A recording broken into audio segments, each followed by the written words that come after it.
Good morning. I am Stephanie Smith with Carter County OSU Extension. I participated in the Climate Hub project's education and outreach cohort as part of the Prairie Project. So today I'm going to tell you a little bit about the project that I completed and just give you an overview and summary of that.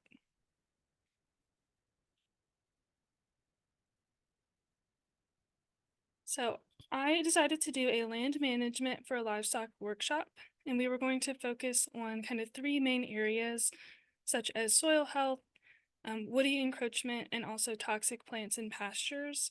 And a lot of those things had to do with grazing management and just the land management of itself for those animals.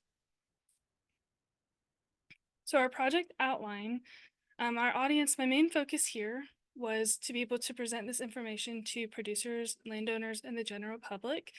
So I am a county extension educator, so like that is my job, is to present to the general public.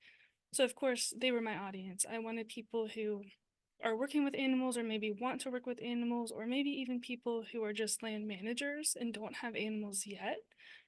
But we wanted to help them learn about the different ways to manage those prairies and rangeland landscapes. So our format was an in-person 2 to 3 hour workshop. We did do a classroom setting for this first workshop, and it went fine. We had good access to technology, and that made it useful. Again, our topics, we split it into three different parts: understanding soil health, woody encroachment, and toxic pasture plants. So as this was a longer workshop, we did have plenty of time to go into detail on these different topics, and we had lots of good questions from our attendees. So they learned a lot, and it was definitely worthwhile for them to attend. For the product implementation, I wanted to talk about our marketing materials a little bit, because the marketing seems to be where we always struggle in the county extension office, is just getting those people to the office or to a location for a class. We're competing with so many different things. And luckily, we were able to offer this class for free and actually had some things to give away to incentivize people to come. But again, with a free class, you still have to figure out how to get them to the office. So that is always a struggle that we're working on different ways to get around that. So as far as marketing, I designed this flyer here, which of course has the main topics. It has our date. I have a QR code for registration, have all the important details on there, as well as our accessibility and non-discrimination statements for OSU. So we did post this flyer in several places on Facebook. On our Carter County Extension page, I also shared it on my personal page, and then I shared this flyer and the post we made about it onto several of our local community groups, so like the smaller little communities in the county, and any ag focused groups that I could find on Facebook or online. We just shoved it over there and said, hey guys, like we're offering this for free, hopefully, you'll choose to join us, that type of thing. I also took out printed flyers and posted those different places, for maybe those that don't use the internet or don't have Facebook. That way they would also have the opportunity to potentially see that flyer and get interested and come to the class. We also put out information about this workshop, this class, through my newsletter. I have a mailing and email newsletter list. We're totaling at about 180 people that goes to right now. So I was a little bit disappointed with the turnout based on all the work we did to try to advertise, but sometimes that happens. And if you'll notice off this flyer, we did pick a Wednesday night for this class, and Wednesday nights can be difficult. So that would be another thing that I might adjust in the future, is offer it at a different time, a different night during the week, just to maybe increase the chances that those folks are not pre-engaged, that they might be able to come to town. So the other thing that we did to try to market this class was to announce it at related venues. So the timing actually worked out that I had a Cattlemen's Association meeting like the night before this class. So I think that also affected our turnout, was a lot of the guys that would have wanted to come to this had already spent a night in town away from the ranch at our cattlemen's meeting, and then the timing ended up being 2 days in a row, so that could be kind of a negative effect. And you can't always control those things. But for anybody who's wanting to put on a class like that, I would recommend trying to get a hold of your community partners ahead of time and say like, hey, when do you have things planned? Is there a big meeting going on soon? That way we can adjust around that. Okay, so when we talk about project implementation, I also wanted to mention again the technology that we utilized. So the first thing we did was create a RSVP form via Microsoft Forms. So I do have some screenshots there. Of course, this one was only 2 questions, so I can talk about at the end, things again that I would improve. I would add our reg data on there. As part of OSU Extension, we are asked to collect that. And it's optional, and it's not public information, it's very private when we do collect that. It's more for our reporting and to make sure that we're providing equitable classes. So that is one recommendation for an extension person, is if you need that data or need to try to collect it, I would have just added it to your RSVP form. That way it's already there ahead of time. They're not having to do it in front of anybody. And then you can download this and keep it private on your laptop. So of course I did just ask for their name and then a phone number or an email address. That way we had a way to contact them, like if something changed, you never know about the weather. Or maybe that way we had their information. If they were interested in a future class going on, we would have a way to get a hold of them. Other technology we utilized for this program was digital presentation slides. We had three separate presentations that we used, and we did use projectors and screens to present those in the classroom setting. And I really did like that we used the digital presentation slides. Sometimes people get tired of looking at them all the time, so it's nice to mix it up. But this allowed us to have flexibility to replicate this workshop again, and not just in Carter County. Those slides that we put together could be modified and used in pretty much any county in Oklahoma, and even in any similar place, because the main information is the same. So you have that flexibility to replicate this class either in person again in your own home state or your own home county, or to offer this in a hybrid format or even a completely online Zoom meeting format.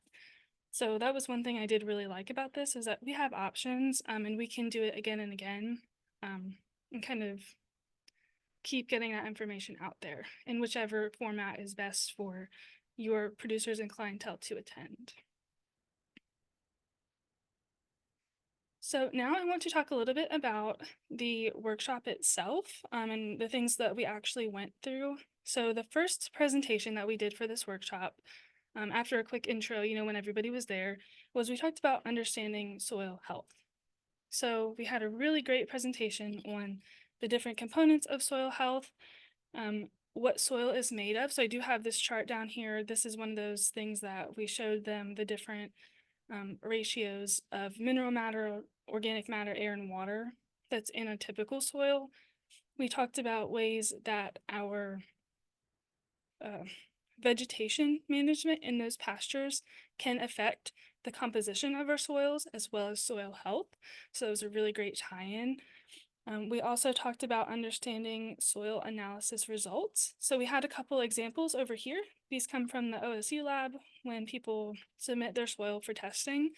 So this was really neat for people to see that haven't submitted a soil test with us, because we could show them, here's like a routine soil test. We're going to look at pH, nitrogen, phosphorus, and potassium. And then kind of based off of native hay, that's what we would find in a rangeland pasture for the most part, as well as what a yield goal might be and what those requirements are going to be, how your county educators are going to recommend fertilizers and inputs based on these soil analysis results.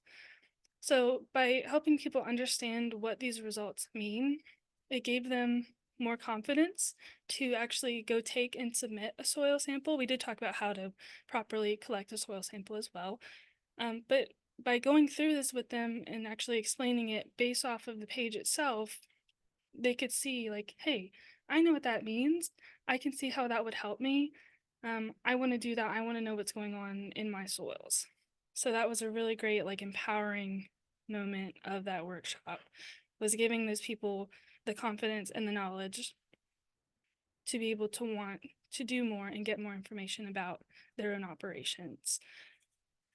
So again, we talked about how once we understood soil health and all the different components of it, how is soil made, what affects it, those types of things, and then talking about our soil testing, we were able to help those attendees understand how they can guide their land management decisions based off of either their current soil health, their ideal soil health, whether they have really clayey or really sandy soils. That's really going to affect the plants you can grow and how you need to manage them.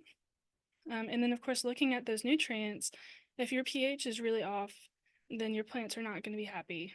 Those grasses are not going to grow well.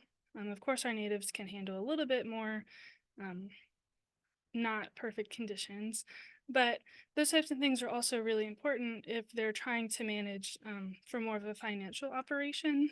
So, having this as kind of our first topic in the workshop was a really great base understanding, like ground line to start from on how our management decisions can affect our soil health, and how those in turn will affect the growth of our animals and the health of our environment and the climate hub itself. So, the second part of this workshop, we talked about the history and the impacts of woody encroachment. We did talk about North America itself. We had some really great maps that we borrowed from OSU Extension Natural Resources. They've got these really awesome infographics that make it interesting and fun, and they capture your eye, and it has evidence-based researched information. Like, these are real stats. So that was really awesome to be able to kind of show off and show to those people, and they were like, oh, that makes sense. Like, that's easy to understand. So that was a great resource to be able to use for them.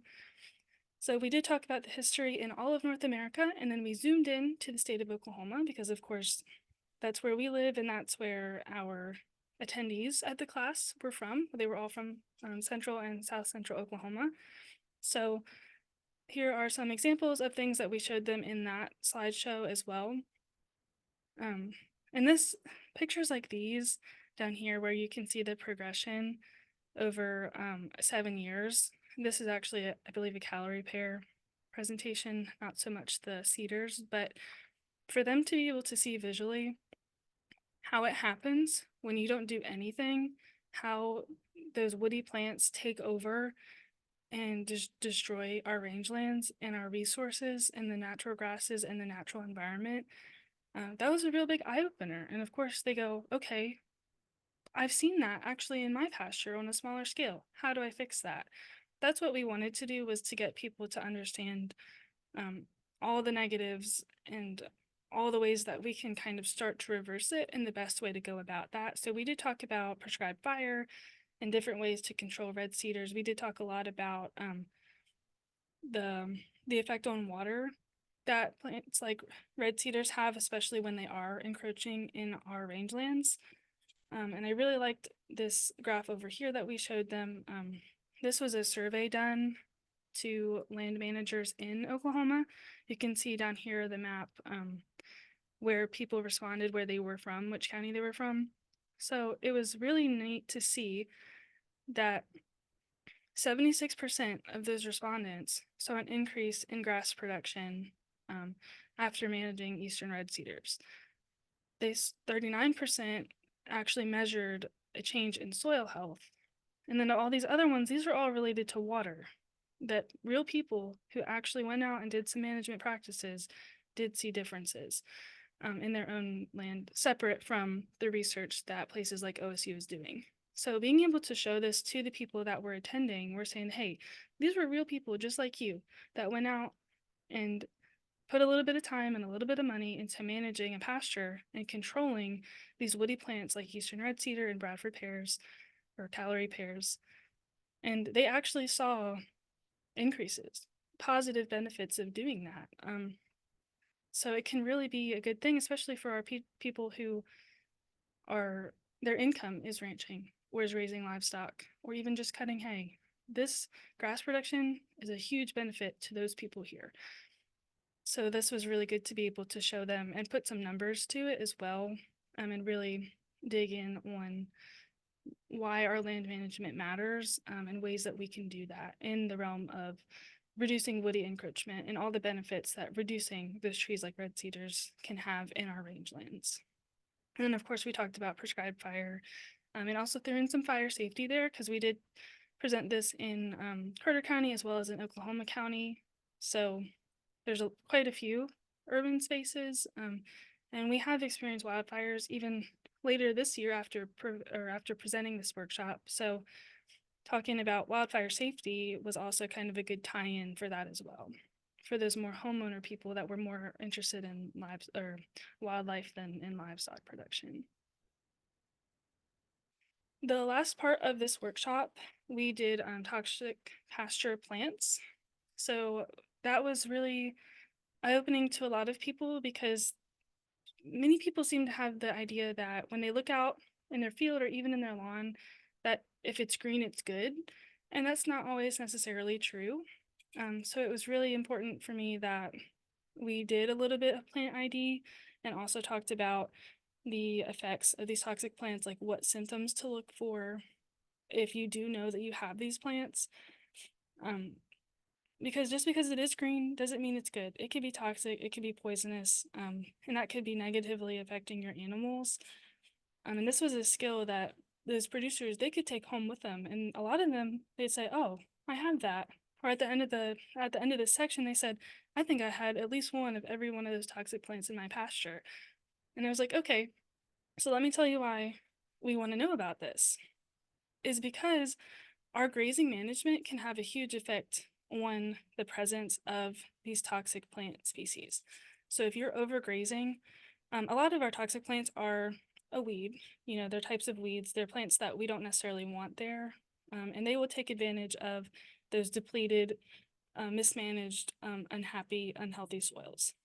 So this was a really great way to tie back into the use of prescribed fire and grazing management, like rotational grazing or even multi-species grazing, to keep our rangelands happy and to keep them healthy and to properly utilize those grasses that we want to help reduce negative effects on soil health and help reduce overgrazing and compacting the soil to where we're going to have toxic plants and weeds come up more and more. So this was kind of like another interesting way to tie it in, kind of a different way that people weren't always thinking about, but I do see a lot of toxic plants and weeds when I go out and do site visits. So I thought this would be important and relevant to tie in for our people who were attending from my county. So this was also a really good spot to talk about that multi-species grazing again, a combination of cattle with maybe goats or sheep, or even maybe horses, but that's not as common here.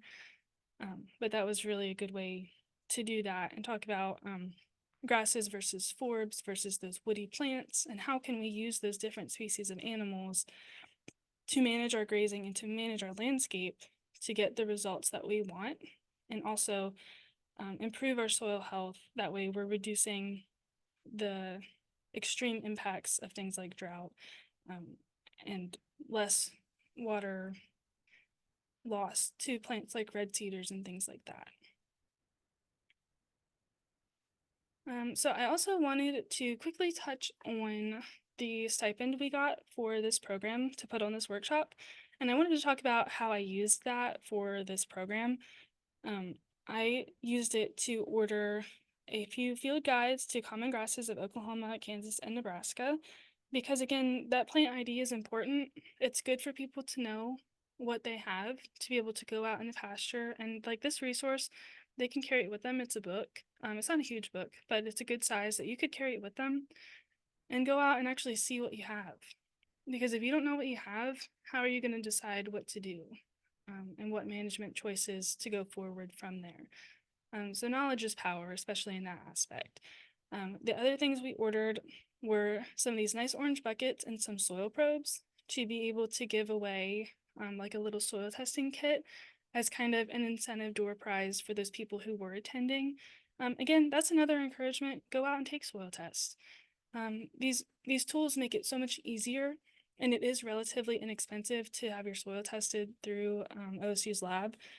So by giving away some of these resources as an incentive for attending, that's giving them the option and the access to actually continue to soil test routinely and measure those positive impacts and the changes in soil health and their soil fertility based on the management practices that they're doing. So I really wanted to be able to give them a way to continue to measure those positive changes and see that what they were doing was making a difference. And then the other thing that I used the stipend for were the pocket guides for rangeland management and like woody encroachment management. Um, those are actually, they really are pocket sized. They're perfect to take out with you. They're really great resources. And a lot of the things that we talked about in this presentation relate back to that. And I wanted to be able to hand those to our attendees and say, here you go, take this with you and see what you can use in your pastures. What other questions do you have? That type of thing. How can we use this on your property to meet the goals that you have, while also positively impacting our climate and the soil health and reducing um, all the negative effects of woody encroachment and of water loss and those types of things. And overgrazing, we want to reduce that. So having those resources to actually hand to them was really awesome. If people can take something with them when they leave and have a resource to read over later and look at again, they're much more likely to retain that information and actually implement it and use it. So the other thing that we made sure to provide to our attendees were several different fact sheets. And also make sure that we showed them how to get to our fact sheet website, and not even just ours, but also places like Nebraska and Texas A&M. They also have really great information online. So we showed our attendees how to find those resources and how to use those keywords and the .edu to find the research and evidence-based information for any questions that they had. So again, empowering them to find that information and then knowing that their county educators are here. If they can't find the answer they want, we can either answer it or we can get you in touch with those state specialists and other things like that, and those people who do have answers for you. So that was really important to me that we were able to provide resources like that.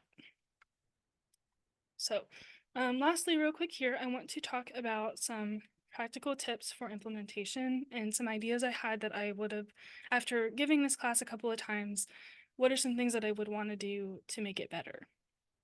So as far as practical tips go, one thing I was not expecting so much from the groups that we had when we presented was how many questions they had and how willing they were to ask them while we were there. I loved it. I was so glad that they did. It's much worse to have everyone just sit there and stare at you and have just a blank look on their face. So one thing that I would do would be to build in a little bit of extra time for questions. That's kind of a no-brainer, but sometimes when we're planning programs, we get caught up in all the things we want to tell them, and then we run out of time or have to hold them over super late, and nobody enjoys that. So definitely build in that extra time for questions. One thing that we did kind of overlook for this workshop was an evaluation or a participant survey at the end. That is something that when I do this class again, I'm going to offer it again in the future a couple more times, especially this year and then in the future in the next couple of years. So I would like to develop some sort of evaluation or participant survey to actually help measure for us what practices they were already using and what they're planning to use now based off of the new information they've gotten. I do kind of regret that we overlooked that for these first couple implementations. But again, that's an idea for improvement and a tip for anybody who wants to implement a similar program.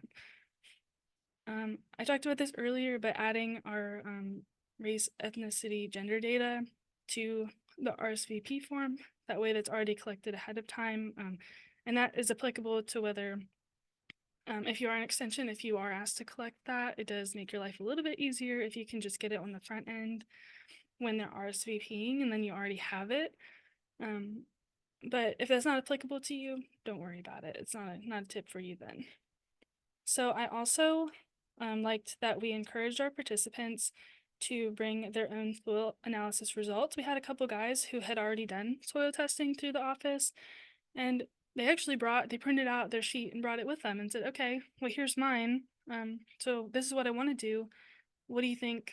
What's the best course of action to move forward? So that was actually a really useful um, real life application example that we could do in that workshop. We didn't have a huge number of attendees, so that was nice because it made it um, more personal, more personalized.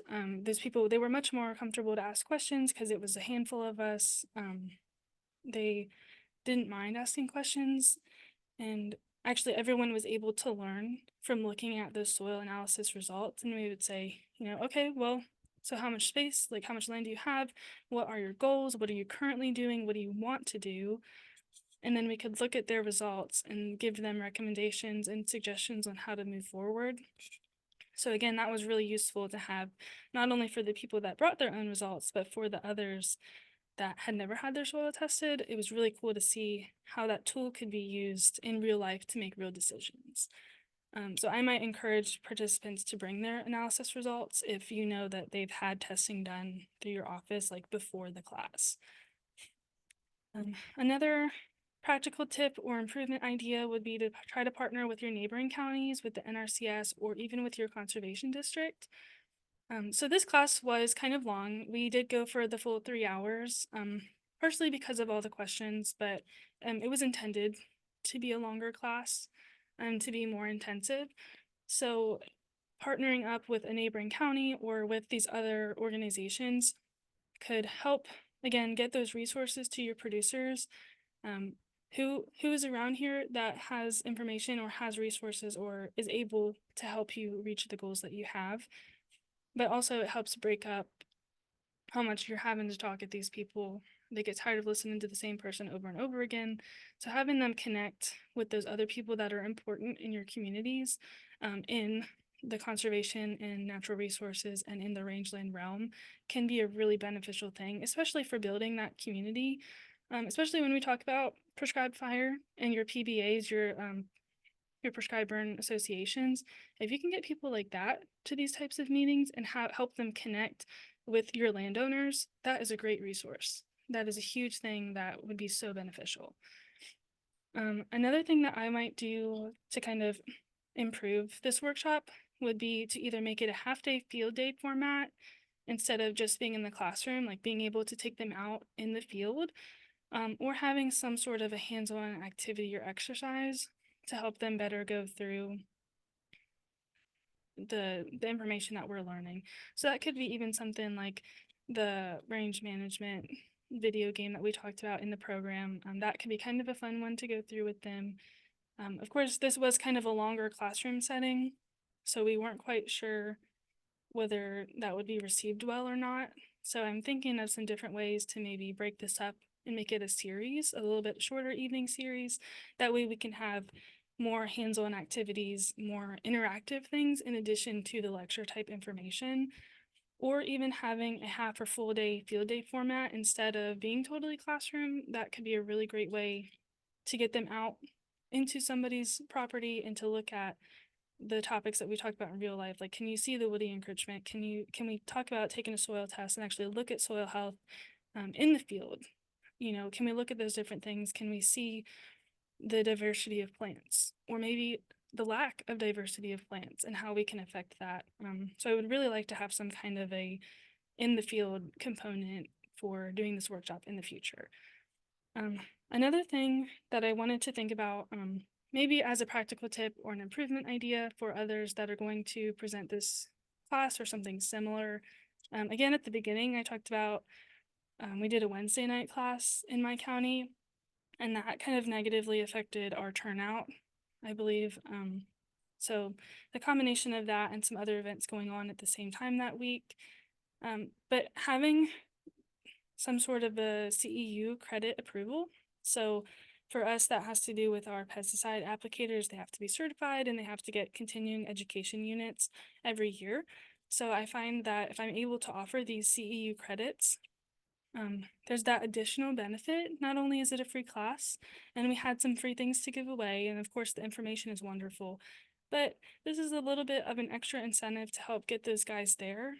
Um, and not only just because they need the credit, but maybe it's people that, you know, they just apply pesticides, um, but they don't really worry too much about the land itself, or maybe they just don't know anything about it.